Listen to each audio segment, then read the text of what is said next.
Big TV భక్తి సమాచారం WhatsApp ఛానల్లో జాయిన్ అవ్వండి. అన్ని విశేషాలు ఎప్పటికప్పుడు తెలుసుకోండి. నమస్కారం. ఆండాళ్ తిరువలిగలే శరణు. జై శ్రీకృష్ణ. 17వ పాసురం.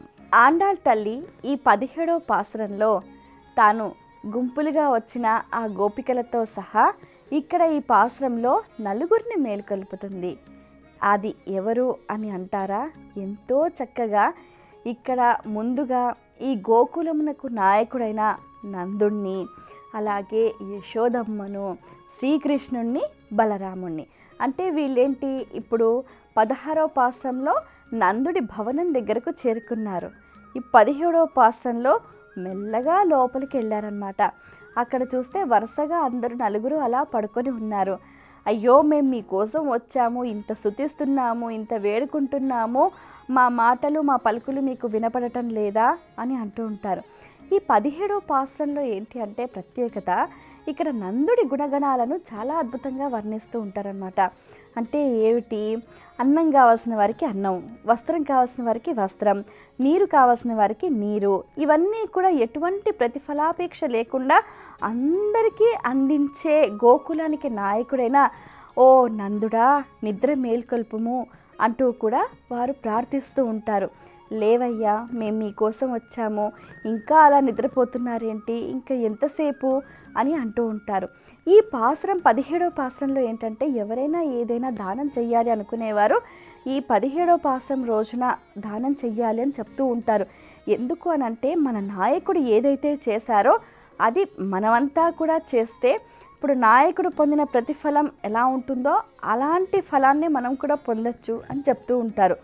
ఇక్కడ మన నాయకుడు ఎటువంటి ఫలాన్ని పొందాడు అంటే, సాక్షాత్తు పరమాత్మున్నే పుత్రుడుగా పొందాడు. అవునా? అందరి చేత ప్రశంసింపబడ్డాడు. అటువంటి పుత్రుడికి సంబంధించిన గుణగణాలు కూడా మీ పుత్రులకు వచ్చే అవకాశం ఉంటుందన్నమాట. అందుకనే అన్నం కానీ, నీరు కానీ, వస్త్రం కానీ దానం చేసుకోవాలి అని చెప్తూ ఉంటారు.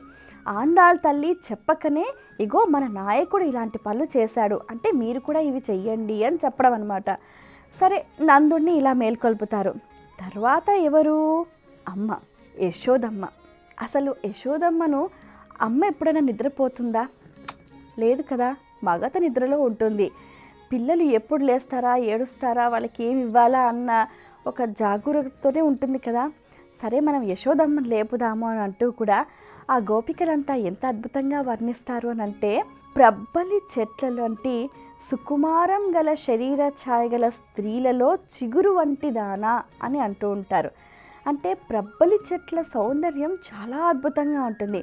అటువంటి శరీరం కలిగిన సుకుమారం వంటి స్త్రీలలో చిగురు వంటి దాన. ఇప్పుడు చిగురు వంటి అని అంటే ఏంటి, ఇలా మనం ముట్టుకుంటే వడిలిపోతుంది కదా, అంటే అంత సౌకుమారం కలిగిన దాన అని వర్ణిస్తూ ఉంటారు. ఇప్పుడు ఎవరైనా కూడా వచ్చి పొగడగానే ఉబ్బి తబ్బిబ్బైపోతారు కదా. చిన్న చిన్న పిల్లలు వచ్చి ఎంతో ముద్దుగా, ఎంతో చక్కగా అలా వాళ్ళు యశోదమ్మను నిద్ర మేల్కొల్పుతూ ఉంటే అదొక తన్మయత్వం, అదొక చక్కని సంఘటన అన్నమాట. ఇక్కడ ఇంతమంది ఉన్నారు, మా మాటలు మా పలుకులు మీకు వినపడటం లేదా? అరే, నెక్స్ట్ ఎవరు అని అంటే, వాళ్ళు అక్కడ బలరామకృష్ణులు కనిపించటం లేదు, కాళ్ళు మాత్రం కనిపిస్తున్నాయి. ఓ, ఈ కాలు చూశారు, ఆహా, ఈ పాదం చూస్తే ఎలా ఉంది ఆ పాదము, ఆ పాదం. ఇప్పుడు మనం ఏం చేసినా పాద పూజ అనేది ముఖ్యం అంటారు కదా. ఆ కృష్ణుడి పాదాలు చూసి వారు అంటారు, ఇందులో శంకు ఉంది, చక్రం ఉంది, గద, పద్మము, దైవీ లక్షణాలు, దైవీ గుర్తులు అన్నీ కూడా ఉన్నాయి. ఈ పాదం ఎలా ఉంది అని అంటే, ఆకాశాన్ని చీల్చి కొల్చిన త్రివిక్రముని పాదంలాగా ఉంది, ఇది మన కృష్ణుడి పాదమే అని అనుకుంటారు. కృష్ణ, లేవయ్యా, మీకోసం వచ్చాము, మేము ఎంత పిలిచినా నువ్వు లేవట్లేదు, ఇంకెంతసేపు పడుకుంటావు, మాకు వాద్యం ఇస్తానన్నావు, తొందరగా లే అంటూ కూడా గోపికలంతా కూడా నిద్ర మేల్కొల్పుతూ ఉంటారు. ఇక అటుపక్కగా పడుకున్న బలరామస్వామి, బలరాముణ్ణి ఎలా గుర్తుపట్టారు అని అంటే, నందగోకులంలో కృష్ణుడి కంట ముందు వచ్చింది బలరాముడు అనమాట. మరి అతను వచ్చిన వేళా విశేషం, కృష్ణుడు వచ్చాడు, అందరూ కూడా సన్మానించి అతని కాలికి బంగారు కడియం తొడిగారనమాట. ఆ తొడిగిన సందర్భం అందరికీ తెలిసిందే కదా. ఈ కాలు ఒకటి కనిపిస్తుంది, ఈ కాలుకు కడియం ఉంది అంటే ఇది మన బలరాముడిదే కాలు అని వాళ్ళు భావన చేస్తారు.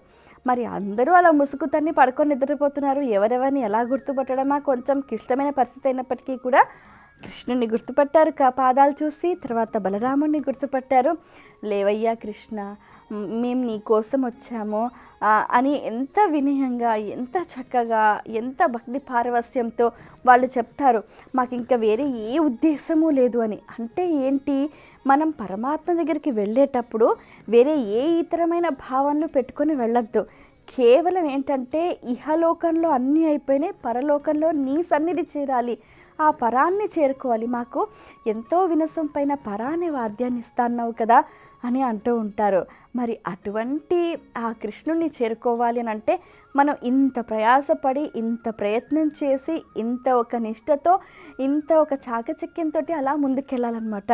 అందుకనే ఆండాళ్ తల్లి అంటే లక్ష్మీదేవే సాక్షాత్తు వచ్చి తాను మీరు ఇలా చేయండి, ఇలా చేస్తే తాను నాయకురాలై తాను ముందుండి వీళ్ళందరినీ కూడా నడిపించింది. నిజంగా ఎంత అద్భుతంగా ఉంటుంది అని అంటే ఆ ఒక్కొక్క పాశ్రంలో అర్థాన్ని, అంతరార్థాన్ని మనం గమనిస్తూ ఉంటే అందరూ ఏమనుకుంటారంటే నిద్ర మేల్కొల్పడమే కదా అని అనుకుంటారు.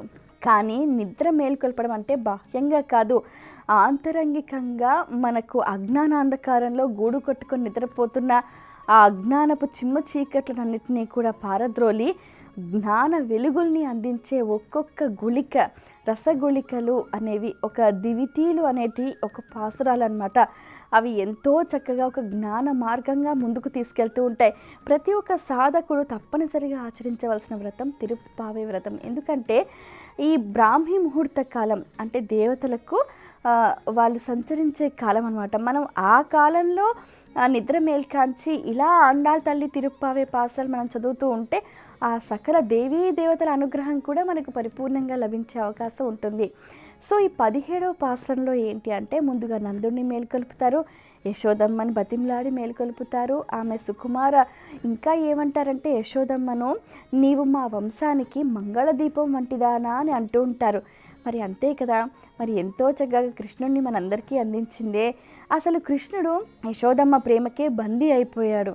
మరి అలాగే మా భక్తిలో కూడా నీవు బందీవికా అంటూ కూడా ఆ గోపికలంతా కూడా కృష్ణుడిని మేల్కొల్పుతారనమాట. ఆ తర్వాత బలరాముడిని, ఈ నలుగురిని మేల్కొల్పే క్రమం ఈ 17వ పాసురంలో చాలా అద్భుతంగా వర్ణించింది ఆండాళ్ తల్లి. ఇది ఈ పాసురంలోని సారాంశం. స్వస్తి. For more videos like this, subscribe Big TV channel.